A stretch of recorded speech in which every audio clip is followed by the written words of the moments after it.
Hi, നമസ്കാരം. പാർലമെന്റിന്റെ പ്രത്യേക സിറ്റിംഗ്സ് ഈ മാസം 16, 17, 18 തീയതികളിൽ നടക്കുകയാണ്.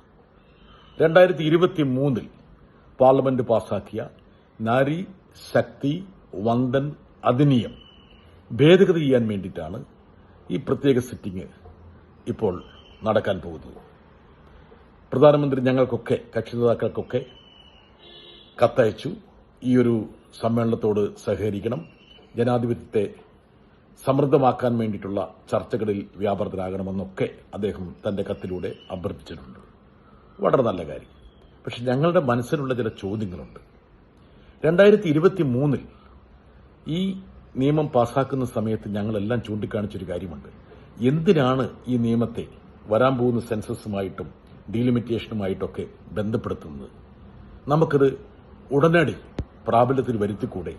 തദ്ദേശ സ്വയംഭരണ സ്ഥാപനങ്ങളിൽ വനിതാ സംവരണം സാധ്യമായപ്പോൾ നമ്മൾ അങ്ങനെയുള്ള ഒരു വ്യവസ്ഥയൊന്നും വെച്ചിരുന്നില്ലല്ലോ, കാലതാമസത്തിന്റെ പ്രസക്തി ഉണ്ടായിരുന്നില്ലല്ലോ എന്നൊക്കെ ഞങ്ങൾ വാദിച്ചിരുന്നു. അത് സംബന്ധിച്ചുള്ള ഭേദഗതികളൊക്കെ ഞങ്ങൾ സഭയിൽ അവതരിപ്പിച്ചിരുന്നു. അന്ന് ഇതൊന്നും കേൾക്കാതിരുന്ന പ്രധാനമന്ത്രിയും ഗവൺമെന്റും ഇപ്പോൾ പൊടുന്നനെ ഒരു ബോധോദയമുണ്ടായിട്ട് നമുക്ക് 2029 ലോക്സഭയിലും അതുമായി ബന്ധപ്പെട്ട നിയമസഭാ തെരഞ്ഞെടുപ്പുകളിലും ഈ സ്ത്രീ സംവരണം സാധ്യമാക്കാൻ വേണ്ടി ഭേദഗതി വേണം, അതിനോട് സഹകരിക്കണമെന്നാണ് പറയുന്നത്. ഒരു വിയോജിപ്പുമില്ല. വനിതാ സംവരണത്തിന് വേണ്ടിയിട്ട് എല്ലാ കാലത്തും പോരാടിയിട്ടുള്ള ഒരു പാർട്ടിയുടെ പ്രതിനിധി എന്ന നിലയിൽ താങ്കളുടെ അഭിപ്രായത്തോട്, ഗവൺമെന്റിന്റെ അഭിപ്രായത്തോട് യോജിക്കുന്നു. പക്ഷേ ഞങ്ങൾ പറഞ്ഞൊരു കാര്യമുണ്ട്. 2029 ഇത് പ്രാബല്യത്തിൽ വരുത്താൻ വേണ്ടി നമ്മൾ ഉദ്ദേശിക്കുന്നത്. ഇപ്പോൾ തെരഞ്ഞെടുപ്പ് നടക്കുകയാണ് 2 പ്രധാനപ്പെട്ട സംസ്ഥാനങ്ങളിൽ, തമിഴ്നാട്ടിലും പശ്ചിമബംഗാളിലും.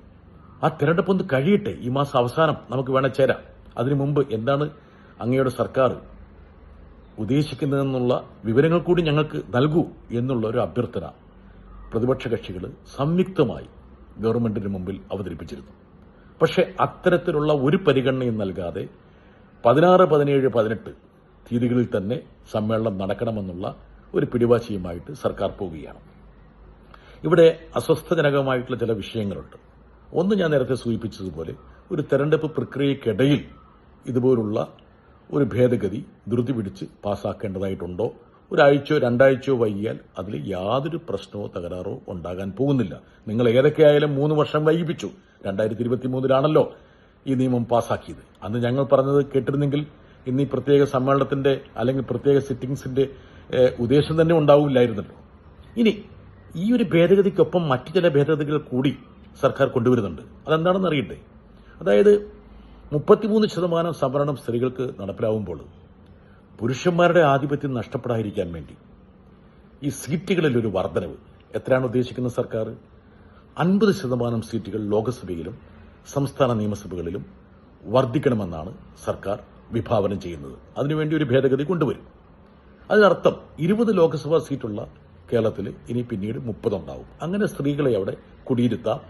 പുരുഷന്മാർക്ക് പ്രത്യേകിച്ച് തകരാറൊന്നും ഉണ്ടാകില്ല. ഇനി നമുക്ക് 30 വരുമ്പോൾ 80 സീറ്റുള്ള ഉത്തർപ്രദേശിൽ അത് 120 ആകും. ശ്രദ്ധിക്കണം. പക്ഷേ പുറമേക്ക് ഇതിനകത്തൊരു അപാകതയില്ല. എന്താ കാരണം? അനുപാതം കറക്റ്റാണ്.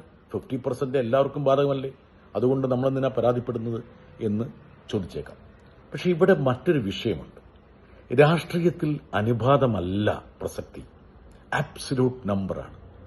അതായത് എത്രയാണ് നമ്പർ, അതാണ് പ്രധാനം. അപ്പോൾ ഇങ്ങനെ വലിയ രാഷ്ട്രീയ പാർട്ടികൾക്ക് സ്വാധീനമുള്ള തട്ടകങ്ങളിലെ സീറ്റുകൾ ഗണ്യമായി വർദ്ധിക്കുമ്പോൾ ഇന്ത്യയുടെ വൈവിധ്യമാർന്ന രാഷ്ട്രീയത്തിൽ ചില പോറലുകൾ ഏൽക്കും. എന്ന് പറഞ്ഞാൽ കൊച്ചു കക്ഷികൾക്കൊന്നും പ്രസക്തിയില്ലാതാകും. നോക്കുക, അതായത് ഇപ്പോൾ 15, 20 അംഗസംഖ്യയുള്ള രാഷ്ട്രീയ പാർട്ടിക്ക് വ്യക്തമായിട്ടുള്ള ചില സ്വാധീനം ദേശീയ രാഷ്ട്രീയത്തിൽ ചെലുത്താൻ പറ്റും. ഇനി മറ്റൊരു വിഷയം, നമ്മുടെ സിറ്റിംഗ്സ്, ലോക്സഭയുടെ സിറ്റിംഗ്സ് ആണെങ്കിലും പാർലമെന്റിന്റെ സിറ്റിംഗ്സ് ആണെങ്കിലും ഗണ്യമായി കുറഞ്ഞു വരികയാണ്. ആദ്യകാലഘട്ടത്തിലൊക്കെ നമുക്ക് ഒരു വർഷത്തിൽ 100, 120 ദിവസവും സമ്മേളനം നടന്നിരുന്നു.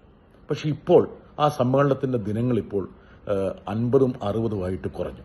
അപ്പോൾ ഈ 816 പേരുള്ള ഒരു ലോക്സഭയുടെ അവസ്ഥ എന്താകുമെന്ന് നമുക്ക് ചിന്തിക്കാൻ കഴിയും.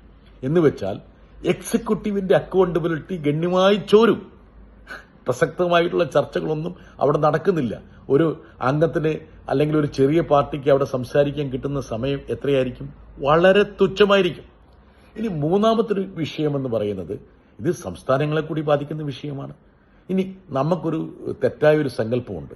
MP എന്ന് പറയുന്നത്, അതായത് ഈ പറയുന്ന ജന്മദിന ആഘോഷത്തിലും കല്യാണത്തിലും മരിച്ചടക്കിലൊക്കെ പങ്കെടുക്കേണ്ട ഒരാളാണെന്നുള്ളത്. പക്ഷേ നമ്മുടെ ഭരണഘടന വിഭാവനം ചെയ്യുന്നത് എന്താണ്?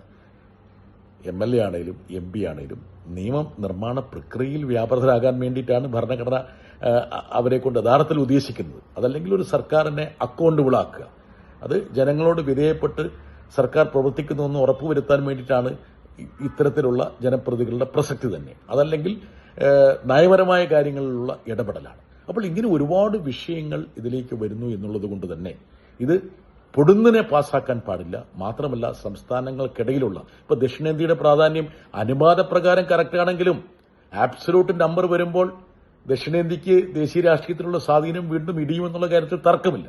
ഈ വിഷയങ്ങളൊക്കെ ചർച്ച ചെയ്യേണ്ട ഒരു സാഹചര്യത്തിൽ ഇത്ര തിരക്ക് പിടിച്ച് ഈ ഒരു പാർലമെന്റിന്റെ സിറ്റിംഗ്സ് നടക്കണോ? 2 ആഴ്ചയോ 3 ആഴ്ചയോ തള്ളിവെച്ചുകൂടെ? സംസ്ഥാനങ്ങളുമായിട്ട് കൂടി ചർച്ച ചെയ്യേണ്ടതില്ലേ എന്നൊക്കെയുള്ള ഒട്ടേറെ വിഷയങ്ങൾ ഉയർന്നു വരുന്നുണ്ട്.